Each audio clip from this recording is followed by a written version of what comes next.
ঘটনার তীব্র প্রতিবাদ জানাচ্ছে রাজ্যে কিংবা দেশে ধর্ষণ মেডিকেল কলেজে ঘটে যাওয়া সামাজিক ব্যাধিকে সমূলে উৎপাদন করতে হবে জনগণকে। আমাদের একটাই দাবি, শাস্তি চাই, শাস্তি চাই।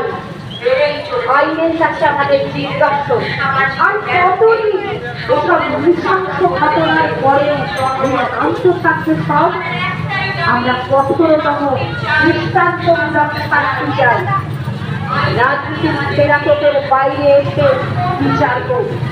আর জীবনের প্রিন্সিপালের প্রতি আমাদের শিক্ষা, মেয়েদের স্বাধীনতার মাপকাঠি কি শুধুই তার হাতে?